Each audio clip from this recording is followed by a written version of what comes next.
মনে পড়ে আমার সেই দিনটির কথা, যখন মামি বললেন, আজ আমার পায়ে মালিশ করে দাও। তার এই কথায় আমি খানিকটা বিস্মিত হয়ে গেলাম।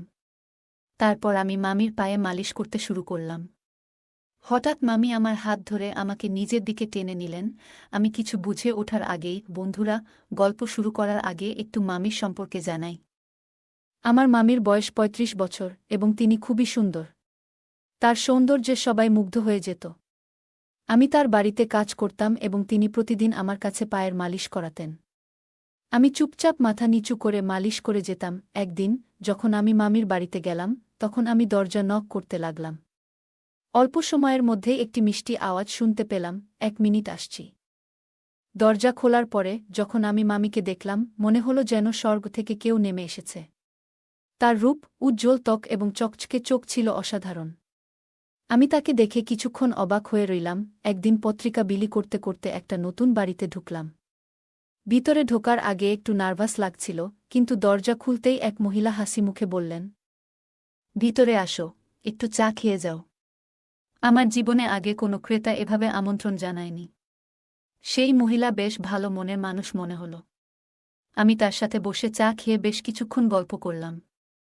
এরপর তাড়াতাড়ি পত্রিকা বিলি শেষ করে বাড়ি ফিরে গেলাম। একদিন বাড়িতে ছোট্ট একটা ঝগড়া হলো, আর কোনো কারণ ছাড়াই আমাকে বাড়ি থেকে বের করে দেওয়া হলো। মন খারাপ করে কলেজের দিকে হাঁটছিলাম, তখনই ভাগ্যক্রমে সেই মহিলার সাথে দেখা হয়ে গেল। তিনি তার গাড়ি নিয়ে কলেজের দিকে যাচ্ছিলেন। আমাকে দেখতে পেয়ে তিনি গাড়ি থামালেন। সেই মহিলার সাথে আমার আগের কিছু দিন থেকেই পরিচয় ছিল, কারণ তার বাড়িতে আমি পত্রিকা পৌঁছে দিতাম। সেদিন তিনি আমাকে তার গাড়িতে তুললেন এবং এক ক্যাফেতে নিয়ে গেলেন। ক্যাফেতে বসে কথা বলার সময় আমার ফোনে এক বন্ধুর কল এলো। ফোনটি আমার সেই বন্ধুর, যার বাড়িতে আগের রাতে আমি থাকার জন্য গিয়েছিলাম। সে রেগে গিয়ে বলল, তোর জন্য বাবা আমার উপর রাগ করেছেন, তাই আর আমার বাড়িতে আসিস না। বন্ধুর এই কথা শুনে খুব খারাপ লাগল। আমার মন তখন ভেঙে পড়েছিল। ভাবছিলাম দিনটা যেভাবেই হোক কাটিয়ে দিতে পারব, কিন্তু রাতে থাকার জন্য তো একটা জায়গা চাই। আমার চিন্তিত মুখ দেখে ওই মহিলা, যাকে আমি মামি বলে ডাকতাম, তিনি জিজ্ঞেস করলেন, কি হয়েছে? তোমার মন এত খারাপ কেন? কোনো সমস্যা হয়েছে কি? তার কথাগুলো শুনে মনে হলো আমি আমার কষ্টগুলো শেয়ার করতে পারি। তাই সব কথা তাকে খুলে বললাম। তিনি আমার কথা শুনে মৃদু হেসে বললেন, জানো, আমি অনেক দিন ধরেই একটা সাহায্যকারী খুঁজছিলাম। আমার বাড়িটা বড়, আর আমি একা সবকিছু সামলাতে পারি না। তুমি যদি চাও তাহলে এখানে থেকে আমার কাজে সাহায্য করতে পারো। কিছুদিন আগে বাড়ির পুরনো কর্মচারী গ্রামে চলে গিয়েছিল এবং সে আর ফিরে আসতে চাইছিল না। মামি বললেন, আমার এত বড় বাড়ি একা সামলানো সম্ভব নয়। তুমি যদি চাও এখানে থাকতে পারো। থাকার জায়গা, খাবার আর মাসে ১৫,০০০ টাকা সম্মানীয় পাবে। তার কথা শুনে আমি অবাক না হয়ে পারলাম না, কারণ তিনি আমার সব প্রশ্নের উত্তর একসঙ্গে দিয়ে দিলেন। সেই দিন থেকেই আমি তার বাড়িতে কাজ করা শুরু করলাম। থাকার ও খাওয়ার চিন্তা থেকে মুক্তি পাওয়ার পাশাপাশি বাড়ির সমস্ত কাজের দায়িত্ব নিজের কাঁধে নিলাম। এমনকি যে কাজগুলো জানতাম না, সেগুলোও তিনি ধীরে ধীরে আমাকে শিখিয়ে দিলেন। একদিন দুপুরে আমি নিজের ঘরে বসে বিশ্রাম নিচ্ছিলাম, তখন তিনি আমাকে ডাকলেন। বললেন, আমার পায়ে ব্যথা হয়েছে, একটু তেল মালিশ করে দাও। বাড়ির অন্য কাজের পাশাপাশি এমন কিছু করতে হবে তা ভাবিনি। তবে তিনি যা বলতেন তা না করার কোনো উপায় ছিল না। প্রায় ১ মাস ধরে তার বাড়িতে কাজ করছিলাম। এই সময়ে কেউ তার স্বামী বা পরিবারের অন্য কোনো সদস্যকে দেখেনি। একদিন কথায় কথায় জানতে চাইলাম, আপনি এত বড় বাড়িতে একা থাকেন কেন? উত্তরে তিনি বললেন, আমার স্বামী বিদেশে থাকেন। খুব কম সময় এখানে থাকেন, তবে প্রতি মাসে খরচের জন্য টাকা পাঠান। মামি দেখতে বেশ আকর্ষণীয় ছিলেন, তার বয়স আনুমানিক ৩৫ হবে। যখন তার পায়ে মালিশ করছিলাম, হঠাৎ তিনি আমার হাত ধরলেন। তারপর হালকা হেসে বললেন, তুমি জানো, যখন থেকে তোমার সঙ্গে আমার পরিচয় হয়েছে, তখন থেকেই তোমাকে আমার নিজের একজনের মতো মনে হয়। গত কয়েকদিন ধরে আমি লক্ষ্য করছিলাম মামি আমার প্রতি কিছুটা আলাদা আচরণ করছেন। একদিন তিনি হালকা হাসি দিয়ে বললেন, তোমার সাথে সময় কাটাতে আমার খুব ভালো লাগে। মনে হয় তুমি আমার পরিবারের কেউ। আমি কিছু বললাম না, শুধু চুপচাপ মাথা নেড়ে সম্মতি জানালাম। সেদিন রাতে তার সঙ্গে ডিনার শেষ করে নিজের ঘরে চলে এলাম। গভীর রাতে আচমকা দরজা খোলার শব্দে ঘুম ভেঙে গেল। ভাবলাম হয়তো কোনো চোর ঢুকেছে। বাইরে গিয়ে দেখি একজন অদ্ভুত পোশাক পরা লোক দাঁড়িয়ে আছে, আর মামি তার সাথে কথা বলছেন। লোকটি চলে গেলে আমি জিজ্ঞেস করলাম, কে ছিলেন উনি? মামি হাসি দিয়ে বললেন, ও আমার দূরের এক আত্মীয়। মাঝে মাঝেই আসে টাকা চাইতে। আজও তাই এসেছিল। কথাটা শুনে কিছু না বলে আমি ঘরে চলে যাচ্ছিলাম। তখনই তিনি বললেন, তুমি তো জেগেই আছো, তাই একটা কাজ করে দাও। আমার পায়ে একটু তেল মালিশ করে দাও। কারণ আমার পা আজ কেন জানি না অনেক ব্যথা করছে, তাই আমার ঘুম আছে না। আমি কোনো আপত্তি করলাম না, কারণ তার দয়ায় আমি এতদিন মাথা গোজার ঠাঁই পেয়েছিলাম। ধীরে ধীরে তার কথামতো পায়ে তেল মালিশ করতে লাগলাম। তবে কাজের সময় তিনি কিছুটা অস্বস্তিকর আচরণ করতে শুরু করলেন। আমি নিজের আবেগ নিয়ন্ত্রণ করলাম। কারণ চাকরি হারানোর ভয় ছিল, সেই রাতটি আমার জন্য খুব কঠিন ছিল। পরের দিনও তিনি কাজে সাহায্য করতে বলা আমি কলেজে যেতে পারলাম না। একদিন দুপুরে আমি নিজের ঘরে বসে বিভিন্ন বিষয় ভাবছিলাম। তখন হঠাৎ মামি আমার ঘরে এলেন, তার হাতে একটা বড় বক্স খুলে তিনি একটা ট্যাবলেট ফোন বের করে বললেন, তোমার পড়াশোনার জন্য এটা এনেছি। মাঝে মাঝে তুমি কলেজে যেতে পারো না, তাই ঘরে বসেই পড়ার কাজ করতে পারবে। তিনি আমাকে ট্যাব ব্যবহারের উপায় বোঝাতে লাগলেন। কিছুক্ষণ পর তিনি ট্যাবে বিভিন্ন ছবি দেখতে শুরু করলেন। ছবি দেখানোর সময় তিনি মজার মজার কিছু ছবি দেখালেন। আমি খুব একটা কিছু ভাবিনি, কারণ এগুলো সাধারণ কথোপকথন মনে হচ্ছিল। তারপর হঠাৎ তিনি বললেন, এই পোশাকগুলো কেমন লাগে? আমি এগুলো কিনেছি, আমার উপর কেমন মানাবে বলে মনে হয়? আমি মৃদু হেসে বললাম, আপনি নিশ্চয়ই দারুণ দেখাবেন। তিনি খুশি হয়ে বললেন, তাহলে একটু পরেই পরি। কিছুক্ষণ পর তিনি ঘর থেকে বেরিয়ে এলেন নতুন পোশাক পরে। তিনি আমাকে জিজ্ঞেস করলেন, কেমন লাগছে? আমি হালকা হাসি দিয়ে বললাম, খুব সুন্দর লাগছে। তবে আমি চোখ নামিয়ে রাখলাম, কারণ নিজের আবেগ নিয়ন্ত্রণ করাই সঠিক মনে করলাম। এরপর তিনি আয়নার সামনে দাঁড়িয়ে নিজের পোশাক ঠিক করতে লাগলেন।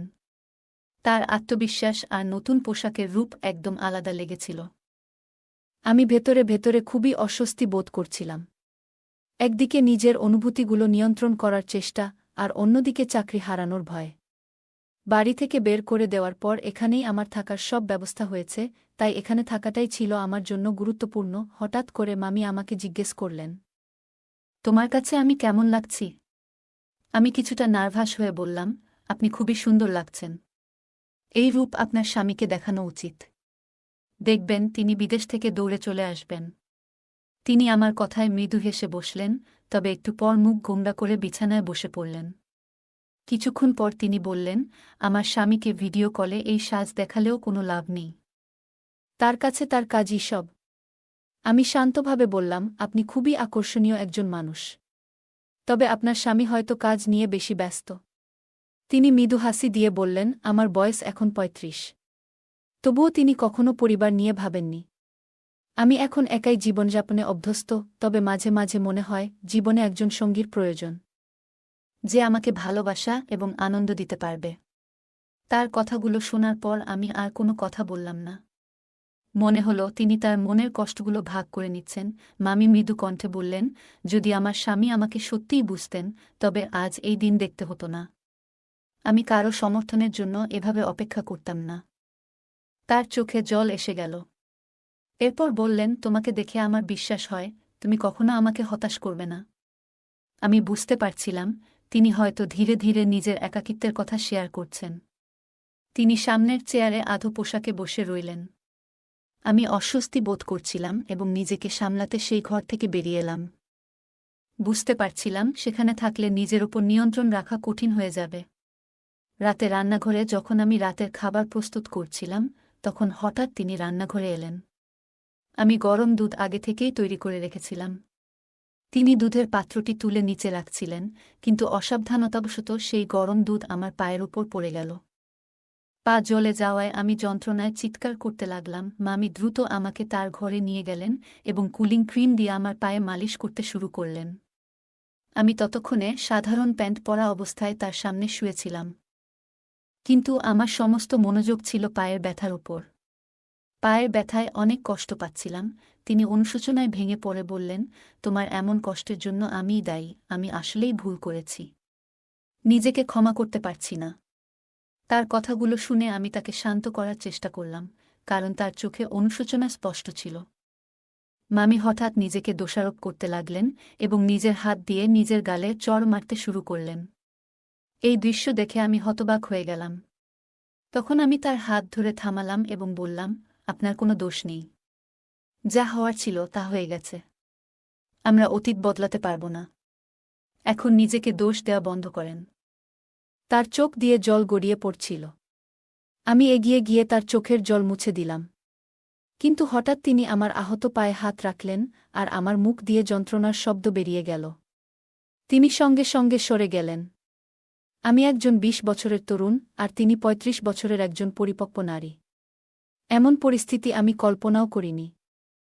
রাতে তিনি আমার জন্য দুধ নিয়ে এলেন এবং আবারও আমার পায়ে ক্রিম লাগালেন। আমার পা খুবই ব্যথা করছিল। দুধ খাওয়ার কিছুক্ষণ পর আমি ঘুমিয়ে পড়লাম, কিন্তু তিনি আমার পায়ের কাছে বসে অনেকক্ষণ ধরে আমার যত্ন নিচ্ছিলেন। পরবর্তী কয়েকদিনে তার যত্নের জন্যই আমার পা দ্রুত সেরে উঠল। যখন আমি পুরোপুরি সুস্থ হলাম, তখন তিনি আমাকে আরও ভালো করে দেখভাল করতে শুরু করলেন। প্রতি রাতেই দুধ খাওয়ার ব্যবস্থা করতেন এবং সবসময় আমার ভালো থাকার জন্য চিন্তিত থাকতেন। একদিন সন্ধ্যায় তিনি আমাকে তার ঘরে ডাকলেন। আমি ঘরে ঢুকে দেখলাম তিনি শুধু একটি তোয়ালে জড়িয়ে আছেন। এই দৃশ্য দেখে আমি খানিকটা অস্বস্তিতে পড়ে গেলাম, কারণ আমি তাকে অনেক সম্মান করতাম। তিনি আমার আশ্রয়দাতা। তিনি তার বিছানার ওপর রাখা শাড়িগুলোর দিকে ইঙ্গিত করে বললেন, আজ আমি তোমার পছন্দের একটি শাড়ি পরব। একটু বাইরে যেতে চাই, তাই তুমি যেটা বলবে সেটাই পরব। আমি শাড়িগুলোর মধ্যে থেকে একটি বেছে দিয়ে বললাম, এটি আপনার জন্য একদম মানানসই হবে। আজ মামির আচরণ খুবই আলাদা ছিল। মনে হচ্ছিল তিনি হয়তো প্রথমবার সাদা সালোয়ার কামিজ পরেছেন। সারা দিন আমাকে সাহায্যের জন্য ডেকে চলেছেন। আমি তার সাজগোজে সাহায্য করছিলাম, আর তাকে আরও সুন্দর লাগানোর জন্য তিনি আমার পরামর্শ নিচ্ছিলেন। যখন তিনি সেজে উঠলেন, তখন আমাকে জিজ্ঞাসা করলেন, কেমন লাগছে আমাকে? আমি বললাম, আপনাকে সবসময় সুন্দর লাগে। আজও অসাধারণ দেখাচ্ছে। এই কথা শুনে তিনি আনন্দে আমাকে জড়িয়ে ধরলেন। তারপর তিনি তার ফোন বের করে আমাদের দুজনের কয়েকটি ছবি তুলে নিলেন। আমি কিছুটা অবাক হয়ে ভাবছিলাম, মামি হঠাৎ এইসব কেন করছেন? তখন আমি তাকে বললাম, মামি, আমি মাত্র ২০ বছর বয়সী। আপনি আমার সঙ্গে যা করছেন তা নিয়ে একটু ভাবা উচিত। এই কথা শুনে মামি কিছুটা রেগে গেলেন এবং বললেন, তুমি এত কথা কেন বলছ? আজকের দিনটি আমার জন্য খুবই গুরুত্বপূর্ণ, কারণ আজ আমার জন্মদিন। আমি চেয়েছি এই দিনটি তোমার সঙ্গে উদযাপন করব। এখন আর কোনো প্রশ্ন করবে না। এরপর তিনি আমাকে তার ঘরে নিয়ে গেলেন। ঘরে গিয়ে তিনি মিউজিক চালালেন এবং আমাকে তার সঙ্গে নাচতে বললেন। নাচের সময় হঠাৎ আমার পা ফসকে গেল এবং আমি মেঝেতে পড়ে গেলাম। আমার হাতেও ব্যথা পেলাম। তিনি আমাকে তৎক্ষণাৎ বিছানায় শুইয়ে দিয়ে আমার হাতে মালিশ শুরু করলেন। কিন্তু মালিশ করতে করতে তার আচরণ কিছুটা অদ্ভুত হতে লাগল। আমি পরিস্থিতি বুঝে নীরব থাকলাম এবং তার সাহায্য নিতে থাকলাম। কিছুক্ষণ পর আমি চোখ বন্ধ করলাম, কিন্তু ঘুম আসছিল না। তখন হঠাৎ দেখি মামি একটি গ্লাসে দুধ নিয়ে ঘরে ঢুকলেন। তিনি গ্লাসটি নিজের হাতে ধরে আমাকে খাওয়ালেন। রাতে মামি আমার পায়ের ব্যান্ডেজ খুলে দেখলেন। তিনি জানতে চেয়েছিলেন যে আমার পায়ের জখম কতটা ভালো হয়েছে। পায়ে হাত বুলিয়ে বললেন, এখন তোমার পা আগের চেয়ে ভালো আছে, তবে পুরোপুরি সেরে উঠতে আরও কিছুটা সময় লাগবে। তিনি স্নেহভরে আমার হাত এবং পায়ে হাত বুলাচ্ছিলেন। তার এই আচরণে আমি কিছুটা অপ্রস্তুত বোধ করছিলাম। পরের দিন সকালে যখন ঘুম থেকে উঠলাম, তখন নিজেকে মামির ঘরের বিছানায় দেখতে পেলাম। আমি স্নান করার জন্য বাথরুমে গেলাম এবং আয়নায় নিজের গলা ও মুখে কিছু অদ্ভুত দাগ দেখতে পেলাম। আমি ভাবতে লাগলাম, এটি কিভাবে হলো? হয়তো আমার অসাবধানতার জন্য এমন হয়েছে। এরপর থেকে মামি প্রায়ই আমাকে তার ঘরে ডেকে নিয়ে যেতেন। তিনি আমাকে নানান বিষয়ে পরামর্শ দিতেন, কখনো গল্প করতেন, আবার কখনো মজার হিন্দি মুভি দেখাতেন। মাঝে মাঝে রাতে আমার জন্য গরম দুধ নিয়ে আসতেন এবং স্নেহভরে খাওয়াতেন। তিনি আমার পরিবারের লোকেদের মতো আমার অনেক যত্ন নিতেন। আর এখন তো আমার সেই পরিবারও আমার খোঁজ নেয় না। তাই এখন মামি আমার কাছেই সব। আমি গত ২ মাস ধরে বাড়ি থেকে দূরে আছি। আমার পরিবার আমাকে খোঁজেনি, এটা ভেবে মন খারাপ হচ্ছিল। তবে মামি আমাকে যত্ন করেছেন, যা আমার মনে শান্তি দিয়েছে। একদিন মামি আমাকে তার পুরনো ফটো অ্যালবাম দেখালেন। সেই ফটোতে তার জীবনের অনেক স্মৃতি ছিল।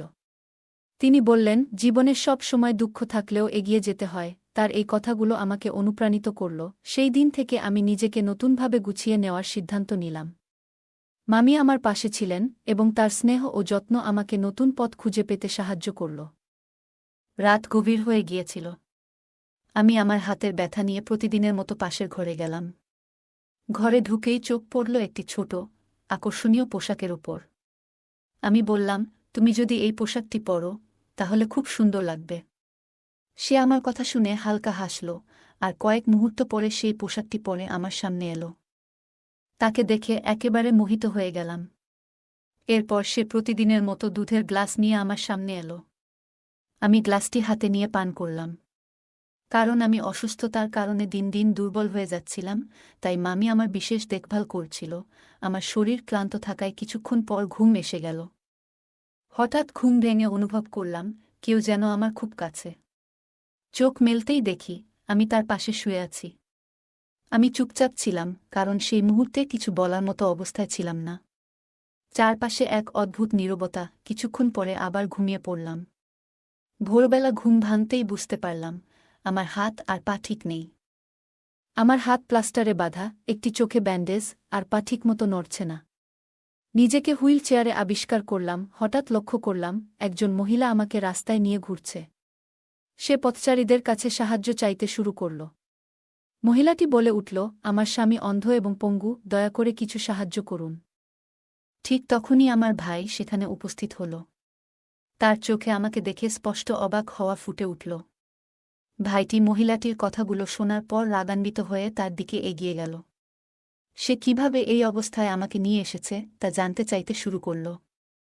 একদিন সকালে আমি হঠাৎ ঘুম থেকে উঠে বুঝতে পারলাম কিছু একটা অস্বাভাবিক। রাতের ঘটনাগুলো ধীরে ধীরে স্মৃতিতে ফিরছিল। আমি আমার বড় ভাইকে সবকিছু জানালাম এবং তাকে নিয়ে পাশের বাড়ির মামির কাছে গেলাম। বাড়ির কলিং বেল বাজাতেই মামি দরজা খুললেন। তার মুখে অস্বস্তি স্পষ্ট। তিনি বললেন, তুমি এত সকালে এখানে কেন? আমি শান্তভাবে বললাম, আপনি আমাকে যে দুধটি প্রতিদিন দিতেন তাতে কিছু একটা ছিল। আপনি হয়তো ভুল ভেবেছিলেন যে আমি সেটা বুঝতে পারিনি। তবে আমি সবকিছু জানি। মামির চেহারায় আতঙ্ক ফুটে উঠল। আমি বললাম, আপনি যে প্রতিদিন দুধে অদ্ভুত ওষুধ মিশিয়ে আমাকে খাওয়াচ্ছিলেন সেটা আমি আগেই বুঝে গিয়েছিলাম। আমি তখন থেকেই দুধ পরীক্ষা করতে শুরু করি এবং একদিন দেখি আপনি কিভাবে ওষুধ মিশিয়ে দিচ্ছেন। আমি আরও যোগ করলাম, আপনার উদ্দেশ্য বুঝতে পারার পর আমি সেই ওষুধ ফেলে দিয়ে এর পরিবর্তে শর্করাবিহীন সাধারণ ট্যাবলেট ব্যবহার করতাম। সেই কারণেই গত রাতে আমি ঠিকমতো ঘুমাইনি এবং সব ঘটনা স্পষ্ট দেখেছি। মামি আর কোনো কথা বললেন না। আমি আমার ভাইয়ের সাহায্যে পুরো বিষয়টি পরিষ্কার করলাম। আমার ভাই আমাকে বলল, এখন তুমি নিরাপদ আর এই বাড়িতে তোমার আসা বন্ধ করবে। এরপর আমি নিজেকে প্রতিজ্ঞা করলাম, আর কখনো এমন ভুল করব না যাতে কারো ফাঁদে পড়তে হয়। আমি আগে থেকেই আমার অবস্থানের খবর আমার বড় ভাইকে পাঠিয়েছিলাম। তিনি দ্রুত সেখানে পৌঁছে যান এবং তার সঙ্গে এক নারী পুলিশও ছিলেন। মামিকে দেখেই পুলিশ তাকে চড় মারলেন। চড় খাওয়ার পর মামি সব সত্যি কথা বলতে শুরু করলেন। আসল সত্যি হল, মামির স্বামী বিদেশে ছিলেন না। যাকে তিনি আমার কাছে ভাই হিসেবে পরিচয় করিয়ে দিয়েছিলেন তিনিই তার স্বামী। সে কোনো মানসিক সমস্যাগ্রস্ত ছিল না, বরং মামি এবং তার স্বামী মিলে শিশুদের পাচারের সঙ্গে জড়িত ছিল। তারা শিশুদের শারীরিকভাবে অক্ষম করে ভিক্ষা করতে বাধ্য করত। আমাকেও তারা সেই পথে ঠেলে দিতে চেয়েছিল। মামি আমাকে প্রতিদিন দুধে নেশাজাতীয় ওষুধ মিশিয়ে খাওয়াতেন, যাতে আমি অচেতন হয়ে যাই এবং তাদের পরিকল্পনার শিকার হই। কিন্তু আমি সময়মতো নিজের ভাইয়ের সাহায্য নিই। সেই কারণেই আজ আমি মুক্ত। আমার ভাই মামি এবং তার স্বামীকে গ্রেপ্তার করতে সাহায্য করেন। পরবর্তী সময়ে ভাই আমাকে বললেন, তুমি আজ সত্যিই সাহসিকতার উদাহরণ সৃষ্টি করেছ। তবে মনে রেখো, বাইরের পৃথিবীতে অনেক মানুষ আছে যারা শুধু তোমার দুর্বলতার সুযোগ নিতে চায়। কিন্তু তোমার পরিবারই একমাত্র যারা সবসময় তোমার ভালো চায়। আমার ভাই আমাকে সেদিন অনেক গুরুত্বপূর্ণ কিছু বোঝালেন। তিনি বললেন, এই পৃথিবীতে বাইরের মানুষ অনেক সময় আমাদের ক্ষতি করার চেষ্টা করে, কিন্তু মনে রেখো, পরিবারই আমাদের আসল শক্তি, আমাদের নিরাপত্তার ঢাল। তাই কোনো ভুল সিদ্ধান্ত নেওয়ার আগে আমাদের সবসময় পরিবারের কথা মনে রাখা উচিত। ভাইয়ের কথা আমার মনে গভীর ছাপ ফেলল। আমি তাকে কথা দিলাম, আজ থেকে আর কখনো এমন ভুল করব না। আমি পরিবারের পরামর্শ মেনে চলব। ভাই আমাকে জড়িয়ে ধরলেন। আর আমি বুঝতে পারলাম পরিবারের গুরুত্ব কতটা। বন্ধুরা, এই পৃথিবীতে কিছু মানুষ নিজেদের স্বার্থের জন্য এত নিচে নেমে যায় যে তারা ভুলে যায় মানবতার আসল উদ্দেশ্য। কিন্তু যখন তারা সেই ভুল বুঝতে পারে, ততক্ষণে অনেক ক্ষতি হয়ে যায়। আসলে এই পৃথিবীতে আমাদের পাঠানো হয়েছে ভালো কাজ করার জন্য। যদি আমরা সঠিক পথে চলি, তাহলে আমাদের কখনো ভুল করার প্রয়োজন হবে না। সবাই যদি একে অপরের সাহায্যে এগিয়ে আসে, তাহলে পৃথিবীটা আরও সুন্দর হয়ে উঠবে। এই গল্প আমাদের জানায়, কিছু মানুষ লোভের জন্য এত নিচে নেমে যায় যে তারা অন্যদের জীবন ধ্বংস করতেও পিছপা হয় না। গল্পের মামি এবং তার স্বামী শিশু পাচার এবং শারীরিক অক্ষমতার মতো নৃশংস কাজ করত। এটি আমাদের মনে করিয়ে দেয় যে সতর্ক না হলে আমরাও এমন ফাঁদে পড়তে পারি। গল্পের শেষাংশ আমাদের মনে করিয়ে দেয়, আমরা এই পৃথিবীতে এসেছি ভালো কাজ করার জন্য। পরোপকার এবং ন্যায় পথে চললে আমাদের জীবনে কখনো ভুল করার প্রয়োজন পড়ে না। একে অপরকে সাহায্য করলে সমাজ সুন্দর হয়। তাই মানবিক মূল্যবোধ বজায় রাখা প্রয়োজন। গল্পের প্রধান চরিত্র নিজের ভুলগুলো থেকে শিক্ষা নিয়েছে। সে প্রতিজ্ঞা করেছে যে ভবিষ্যতে পরিবারের পরামর্শ ছাড়া এমন কোনো সিদ্ধান্ত নেবে না যা বিপদ ডেকে আনতে পারে। এটি দেখায় যে প্রতিটি ভুল আমাদের জীবনে একটি বড় শিক্ষা দেয়। এই শিক্ষা গ্রহণ করে ভবিষ্যতে আরও সতর্ক হওয়া উচিত। এই গল্পটি আমাদের জীবনে সতর্ক থাকার গুরুত্ব, পরিবারের প্রতি আস্থা, সাহসিকতার মূল্য এবং ন্যায়ের পথে চলার প্রেরণা দেয়া। এটি আমাদের জানায় যে আমরা যতই কঠিন পরিস্থিতির মধ্যে থাকি, বুদ্ধি, ধৈর্য এবং সঠিক পরিকল্পনার মাধ্যমে তা অতিক্রম করা সম্ভব। পাশাপাশি মানবিক গুণাবলী চর্চা করে এবং অন্যায়ের বিরুদ্ধে রুখে দাঁড়িয়ে সমাজে ইতিবাচক পরিবর্তন আনা যায়। গল্পটা কেমন লাগলো জানাতে ভুলবে না। আরও মজার মজার রোমান্টিক গল্প শুনতে চাইলে ভিডিওটি লাইক, শেয়ার এবং চ্যানেলটি সাবস্ক্রাইব করতে এবং বেল আইকনটি ক্লিক করতে ভুলবে না। ধন্যবাদ।